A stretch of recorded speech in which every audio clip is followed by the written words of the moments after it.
Push my way into the tavern, scanning every table for that shock of white hair, and, much to my relief, I see the friendly face I'm looking for.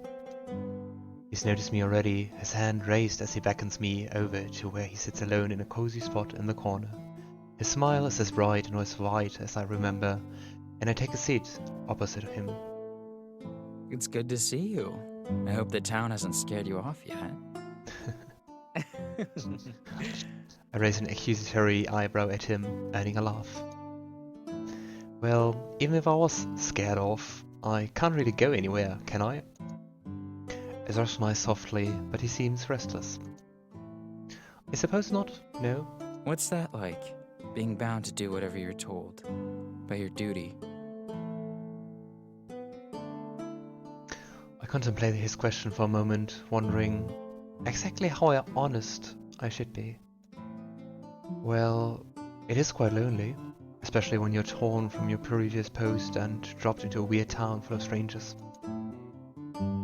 And murderers, don't forget those. He winks, a sparkle in his eyes. And murderers, yes. I'm sorry you have to endure that. Loneliness is a terrible thing, but you shall be lonely no more. We've got you now. We're here for you. No. He sits a little straighter, determined. We? He rolls his eyes playfully with a hand placed over his heart. You wound me. Yes, we. Myself and Finn and Piper and, well, maybe even August, if you're lucky. I laugh as Ezra grimaces at the thought. You have people here. Some might be undead or just plain stubborn, but you have us. Thank you, Ezra. That means a lot. He shrugs it off, running his fingers around the rim of his wineglass. We've all been lonely at some point. Some of us will always be lonely, even surrounded by people. But if there's the smallest chance that you can quell that with some good company, then you should take it. He looks up at me, and I wonder how such a human exists. He's kind, impossibly so, and I find it very hard to believe it could ever be an act. So, you have friends here, Ethan? Barmaid comes over and rolls her eyes. That seems to be her signature move. Hand on her hip as she addresses me rather curtly. Drink.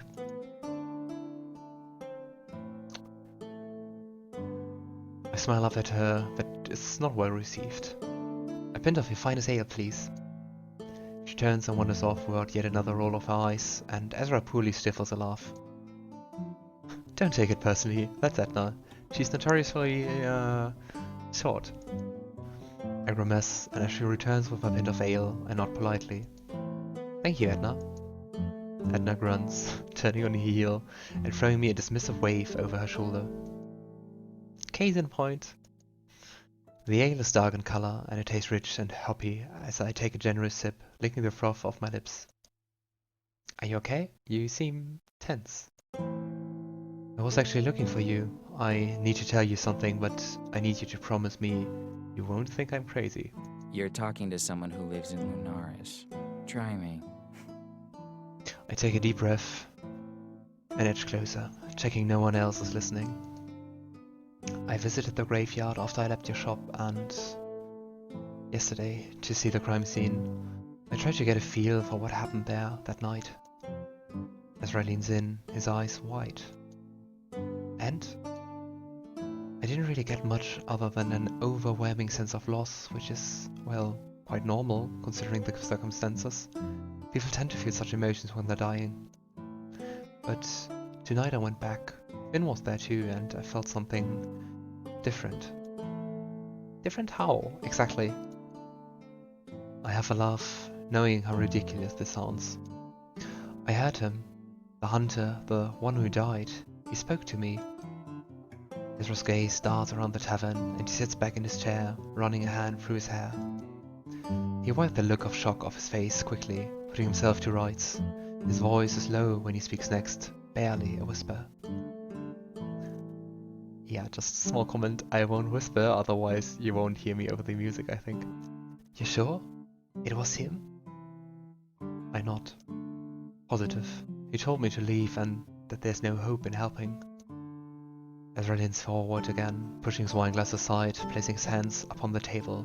His fingers are visibly twitching. I mirror his movement and place my hand upon the table beside his, shamelessly needing comfort and contact. Ezra doesn't hesitate to take it in his own, his skin warm and soft as he squeezes it tightly. It's going to be okay. We'll figure this out together. I exhale sharply, feeling like I've been holding my breath ever since I left that graveyard.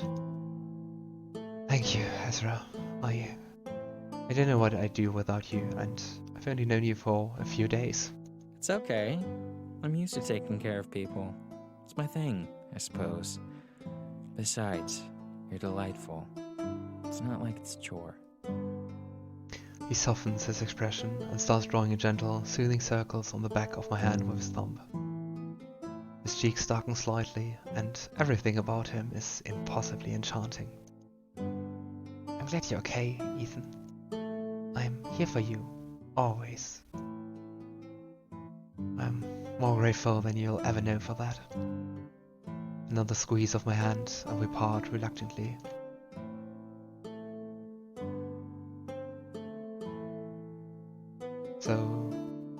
It's very cute artwork. So, what now? He curls his fingers around the stem of his glass and sighs deeply. I don't even know how to unpack this, but I do know that you need to rest. How's your head feeling? I sigh, pushing my ale aside. Still hurting. Ezra fishes around in the pouch that's attached to his belt, retrieving a small vial full of what looks like a strange herb or flower. Here, drop this into some boiling water and it should help you with the headache. It's just some feverfew and butter, completely natural, I promise. I take the vial and tuck it safely in my pocket. Do you have a pharmacy in there? He laughs softly, shaking his head. What kind of witch would I be if I didn't carry around a cure for migraine? I should head back to the shop. I left Omen unattended with the kitchen cupboard unlocked. He'll lead me out of house and home. I did check there before I came here. He had gotten into the sweets. Sit. That's definitely my cue to leave. Whatever you experience today will still have happened tomorrow. I know what you hunters are like. No matter how scary August is, your report can wait until tomorrow. I smile up at him as he stands to leave. I promise, I'm drained. I need my bed more than ever right now. Plus, I need to decide how to put all of this into words. This has changed everything for me, hasn't it? Yes, I'm afraid it did. Just... He sighs deeply, resting a hand upon my shoulder. Be mindful of who you share this information with, okay? There are eyes and ears everywhere. Good night, Ethan. Good night, Ezra. I stare out of the window and I spot the first snowflakes falling from a stardusted sky. Winter has arrived in Lunaris. My headache is persistent as I lay in bed, but nothing can possibly stop me from falling asleep after the day I have had. I finish the tea that I made with the flowers Ezra gave me, hoping that it begins to take effect. I close my eyes, but just before I drift off, a distant whisper. My name was James.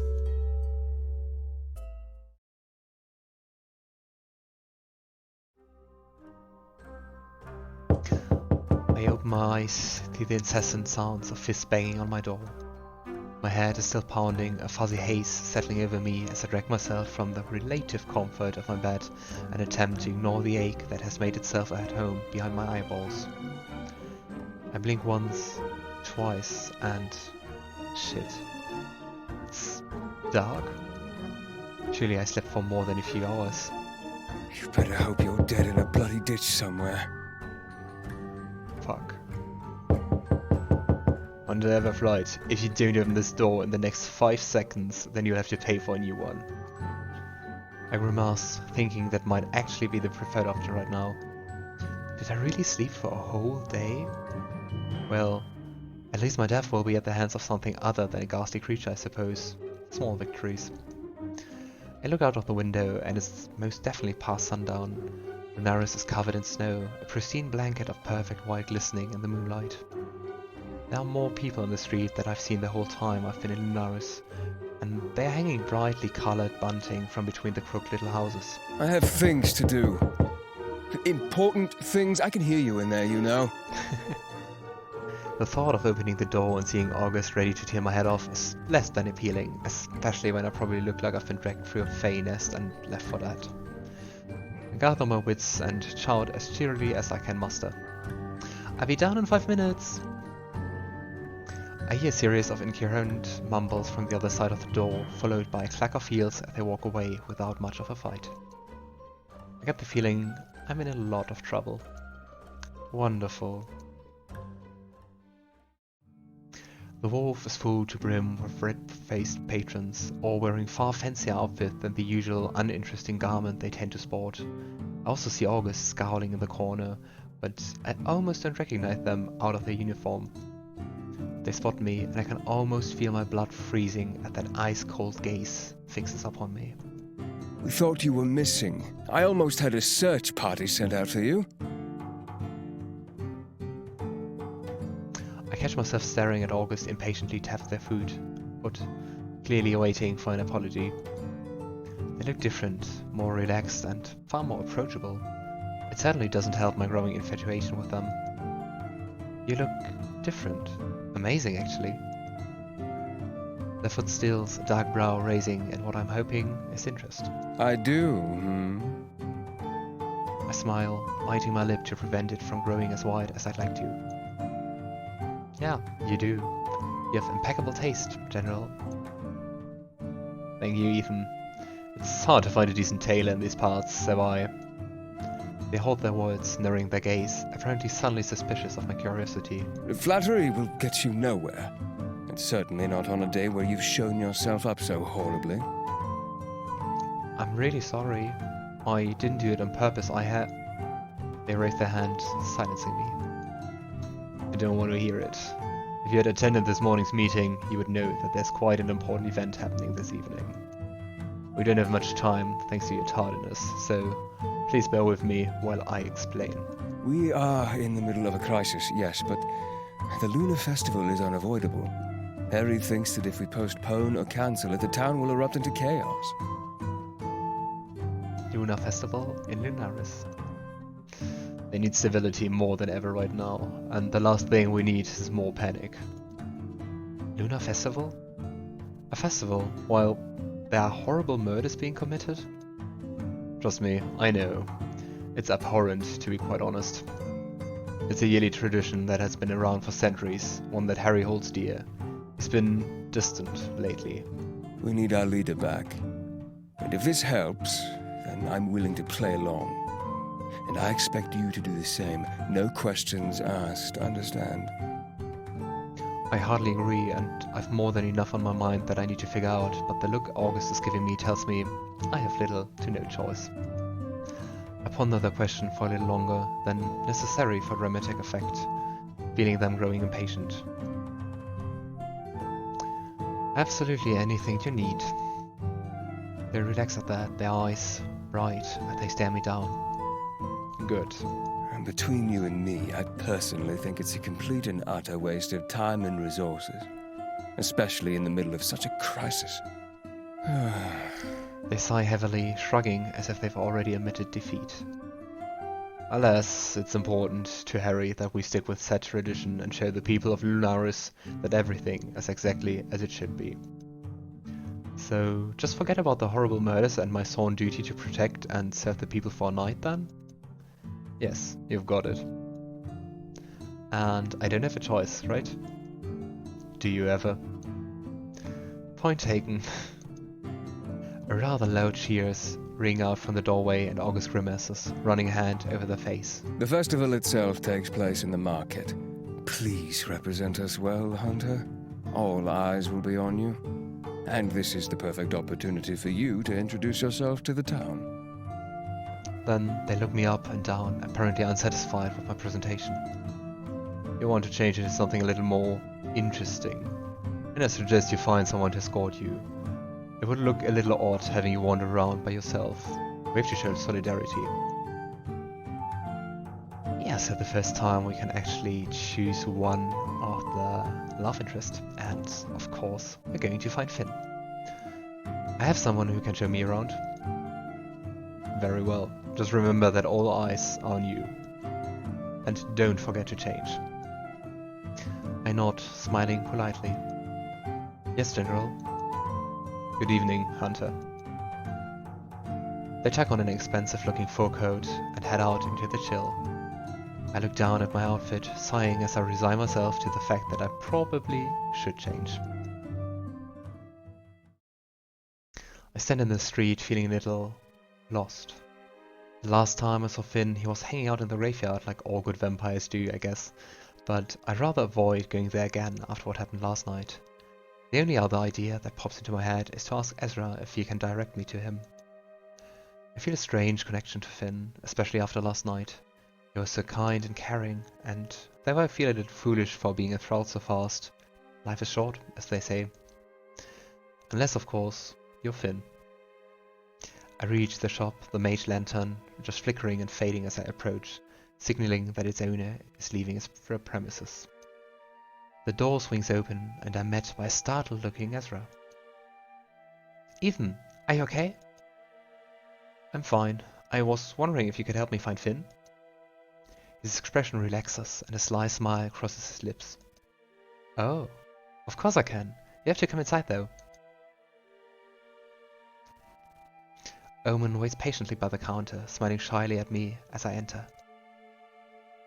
Hello, Omen. Are you coming to the festival with us?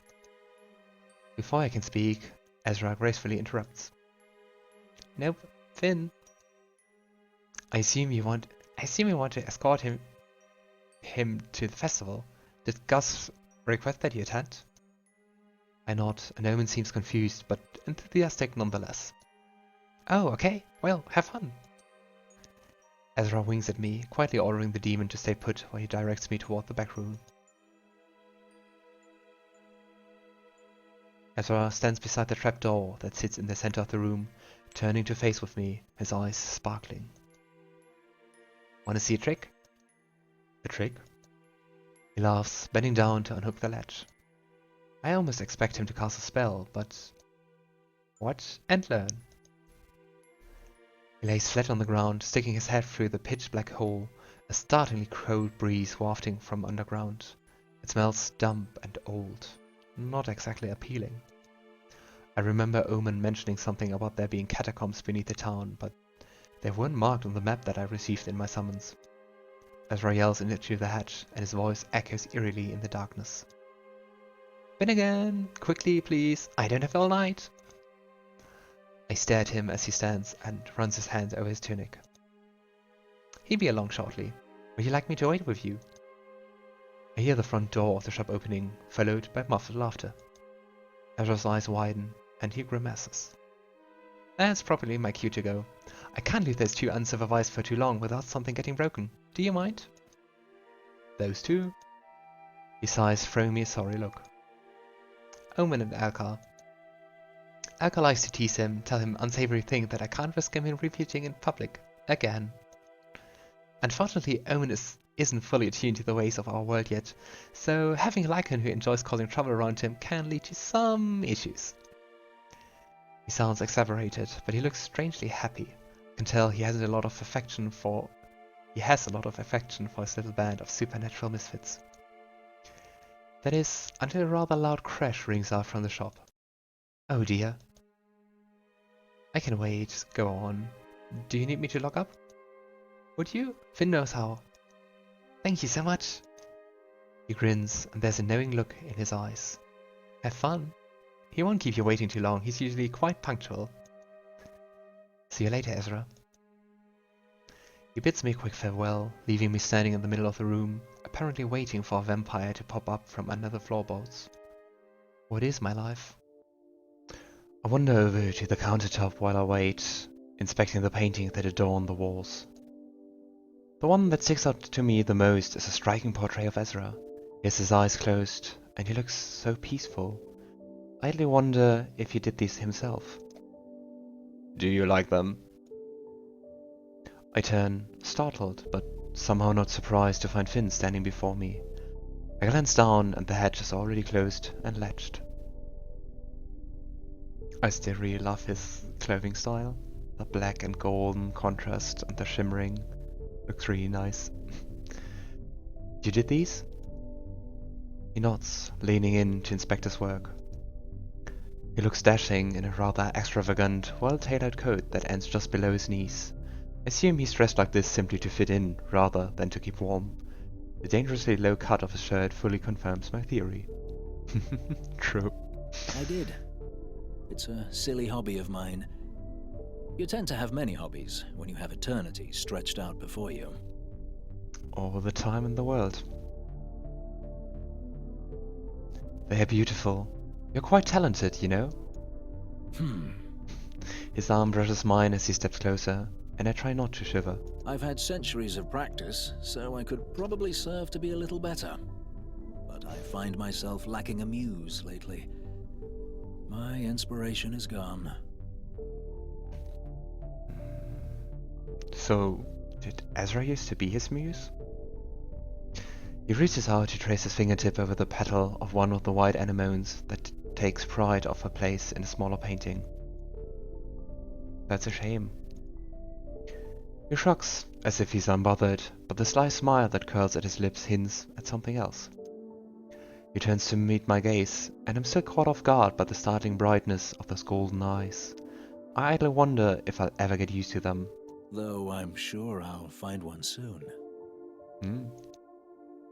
Then a wolfish grin affords me a quick glance of his fangs, but before I can get too lost in it, he turns and heads for the front of the shop. I gather my wits and follow him. Finn locked the shop with practice ease, placing his iron palm flat against the door. The markings thrum to life for the briefest of moments, a faint, magical shimmer rolling over the weathered wood. What was that? Finn joins me on the street and flexes the fingers of his prosthetic. Ezra uses wards to protect the shop, just to be cautious. Oh, smart. There's plenty of nasty little things lurking around here who would quite like to get their hands on his wares. Plus, it's just another handy little trick this thing can do. Another? He raises his dark eyebrow at me, sticking his hands in his coat pockets. That's for me to know. I wonder what that does. I scoff playfully, picking up my pace to catch up with him as he attempts to hide a smirk by wandering ahead. So, how many of these lunar festivals have you attended? I fall in step with him, finding myself strangely transfixed with how human he can be in moments like this. Let's see. I think I lost count a few decades ago, to be honest. We'll just go with a lot. There are so many things I long to ask him, but I wonder how boring it must get for someone who has lived as long as him to tell the same stories over and over again. So, you really live under the town. How big is your clan? 13, including me. So, relatively small. And yes, there are catacombs that run right beneath us. It's quite cozy down there, actually. I crinkle my nose at him, earning a laugh. Hey, don't look at me like that. It is, I swear. We take full advantage of the fact that we have somewhere safe and comfortable to live during daylight hours, without confining ourselves to caves or boarded-up dives. I'm sure you're the envy of all the other clans. They mostly despise us. We aren't quite murderous or hungry enough for them. Are you, close with any of your clan members? He promptly stops walking, his boots scuffing at the icy cobblestones. Close. I clear my throat, shrugging and trying to brush it off. I know what I meant, and I think he does too. You know, intimate. I haven't heard of many vampires who don't have mates, especially those who are clan leaders. He stares me down. I don't have a partner right now, no. I can't say I'm interested in getting into relationships with my own kind. Oh. Isn't that lonely? Uh-huh. His laugh is noticeably tinged with a little sadness. There are many ways to cure loneliness. However, being immortal is inherently lonely, regardless of your relationship status. Hmm. So, if you don't favor other vampires in that way, what species do you prefer to seek the company of? He starts walking again, tipping his head for me to follow. Humans, of course. Ah, isn't that neat?